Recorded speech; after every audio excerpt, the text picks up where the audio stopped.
and I'd like to hear your thoughts on this. The same ideology, really secular ideology, that animated Saddam Hussein was also the animus, the sort of spirit behind the quenching of 100 million souls in the 20th century.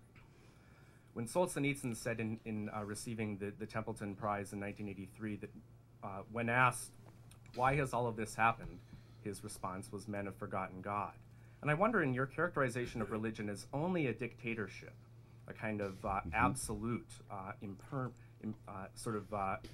permanent dictatorship, is there anything good about religion? That is would you admit that there is an admixture of both good and evil, or is the spirit of religion only one of evil? And I wonder if you might address this within the context of 20th century totalitarianism, especially.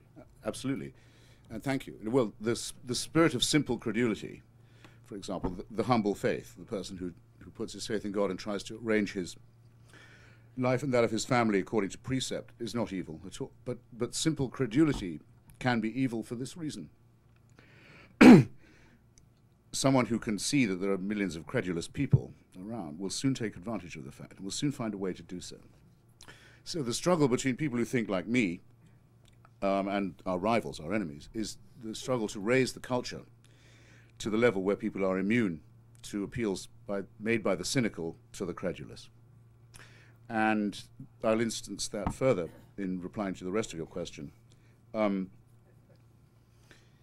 If you take the case of the communist revolution in Russia, until 1917, for centuries, the majority of impoverished, enclaved Russians had been taught that their Tsar was not just an absolutist monarch, he certainly was that. He owned everything and everybody in the country, but that he was also the head of the Russian Orthodox Church and something a little more than human in his authority. If you were Joseph Stalin, inheriting a vast reservoir of credulity and backwardness like that, and having been trained as he was in a Russian Orthodox seminary, he could have been a great bishop if he concentrated a bit harder. You would be nuts not to exploit an opportunity of that kind. I mean, there you are. You have a ready-made, Christian-provided mob of people who want a czar and want a god. Well, that's easily supplied. No country's ever fallen into despotism and misery because it followed the teachings of Spinoza and Thomas Jefferson and Albert Einstein.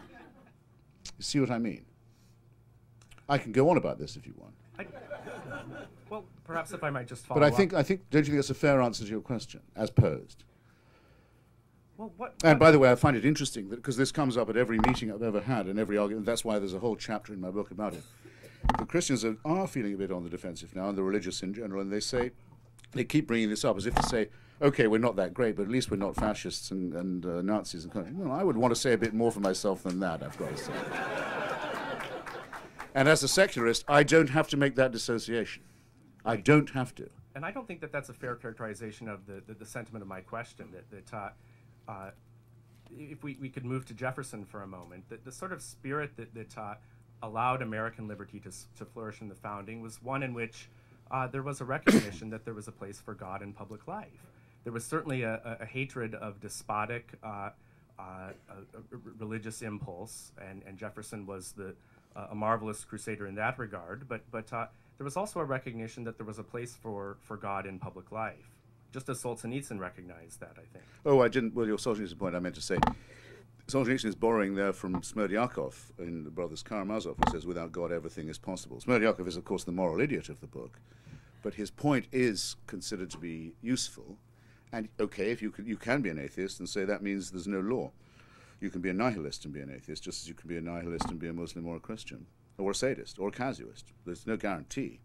But we think that morality is innate in human beings, and religion borrows it from us. And I think I could prove it by reference to the Jewish and Christian testaments. Who here believes that until they got to the foot of Mount Sinai, the Jewish people thought that murder, theft, and perjury were okay? That they got that far, were amazed to be told, that's not cool anymore. The answer is obvious. They couldn't have got that far. There couldn't have been a human society that thought otherwise. Voila. When the story is told of the man from Samaria, sometimes called the Good Samaritan, who we may or may not think of as an Orthodox Jew, we're not sure. The story is told of someone who goes out of his way to help a fellow creature in distress. Well, quite obviously this person is not animated by the teachings of Jesus, or Jesus couldn't have known the story about him, any more than he could have known the golden rule. Do not unto others what you would not wish to have done unto you, which comes from, well, the Analects of Confucius, at least as early as that, and also the teachings of Rabbi Hillel. In fact, you could say is innate, is a rule that you don't have to teach to children. But if you want someone to do something really nasty, you better get them to believe in supernatural authority. I return to my point. Things that no morally decent average person would consider doing can have a divine warrant. The gentleman who opened the bidding is a member of a church which calls its head the prophet. That's what the Mormons call the head of their church. The prophet can tell you to do anything, and it doesn't matter whether it breaks the law or not. It's a commandment. You have to do it. That's why Governor Romney has to be asked whether he really is a member of this church or not. Yes, it is true. Yes, it is. Well, just to continue the point, Mao certainly did not come from a Christian nation, and he murdered many more people than Stalin did. But the point, what I would like to ask you is to comment on what seems to me a contradiction. On the one hand, what you say seems to me a very nice sequel to Freud's The Future of an Illusion. Mm-hmm. But Freud went on to say that human destructiveness was so strong that it could only be balanced not by reason, but by love. Now that's on the one hand, and the question is where that will come from. The second point is the contradiction. When you quote Jefferson, Spinoza, Einstein, you're talking about deists. You're talking about people who have a view of God which is not in any sense anthropomorphic, but it's still a sense of some kind of force that has that human beings need to connect to in order to fully develop their humanity. Yes. So I'd like you to comment on this contradiction. Quickly on the Mao point, I could have added it to my Stalin one. I mean, Mao inherits a country full of stupefied peasants who believed for centuries that they lived in a middle kingdom that was divinely ruled. So again, you have a pool of people who are very easily coerced, and if you can't make use of that, you're no good as a potential dictator. Why not dry up that pool a bit, not have people ready to take things on faith and fall to their knees and worship at any opportunity. On your second point, yes, I mentioned the future of an illusion a great deal because the connection between religion and wish thinking is so clear. The moral superiority of atheism, I would say, as well as its intellectual superiority, is we are not necessarily all that happy with our conclusion that this life is all there is and annihilation follows it. It doesn't delight me to think this, though it probably delights my children, because parents have to make room. It would be obscene if one hung around, let alone if one proposed to hang around forever. When you look at it like that, you can come reconcile to it quite easily. Well, where does love come from? You're saying love comes from Mount Sinai, which tells you to murder your fellow creatures and enslave them? And burn old ladies among them because they're witches? Where's the love in that? Where's the love in the preaching of hell by the Nazarene? Right? Where's the love saying, abandon your children to come and follow me? Take no thought for the morrow, for clothing, for food. Just come and follow me, I'm the boss.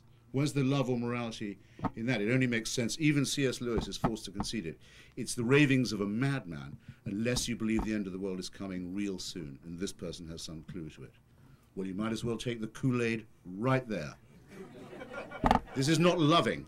However, I dare say that there are enough people in this room who will know from their own experience that love can be felt without any reference to these invocations. Not just for, I'm rather touched to hear it. It makes me feel all moist and husky. And I might go a little further than that, not just for another creature who might conceivably do you a sexual favor, but for your fellow mammals as well. Fragile, I admit, and inconsistent, but a lot better than being told you better be loving or we're going to torture you forever. This is tripe. Sinister tripe.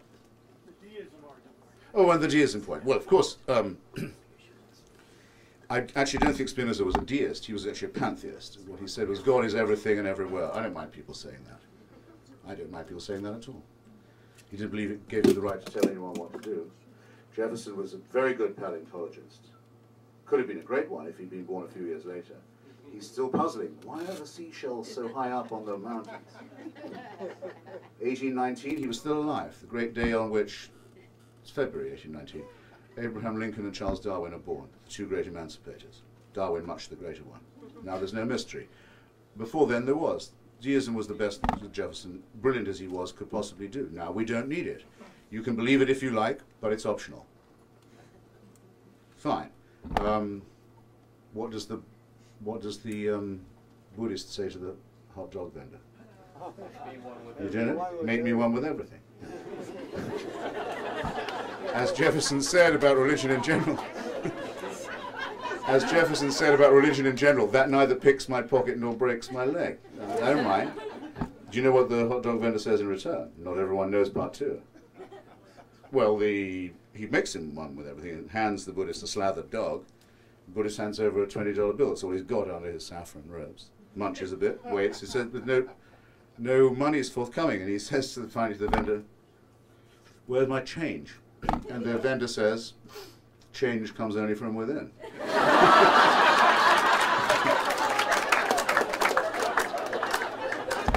You can see it at DuPont Circle every day, people who want you to be spiritual. Well, I don't mind. I do not mind. Just leave me out of it. And babble all you like. It's fine by me. Whatever floats your boat.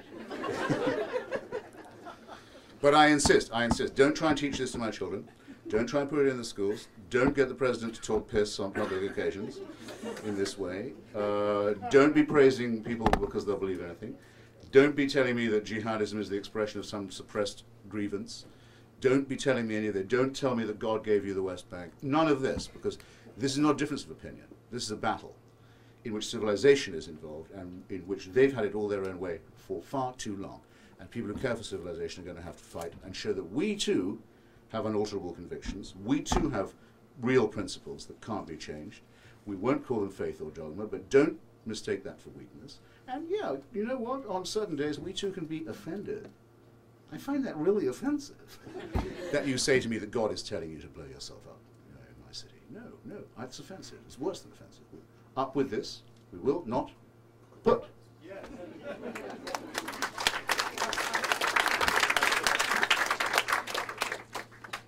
Can I ask a question over here? Sure. Thank Absolutely. You. You know, I think a lot of the laughter in the room betrays truly that these questions are rightfully ones that hit us so deep in the heart that there's fear, they're profound, and I think we all obviously come with presuppositions and views. One I would just say briefly, I've struggled profoundly with belief questions and come to some convictions and come as a theist, monotheist, and one of the things I'm curious about, one of the things I'm comfortable about is that as I've struggled more and more over time with these questions, there's a bit of trepidation that brings me here to face you. But as I've heard your arguments and partly read your book quickly, I admit, but I want to ask a couple questions which aren't meant to be taken facetiously, but Please, you don't need to keep. You don't need to keep. Materialist? Sir, you don't need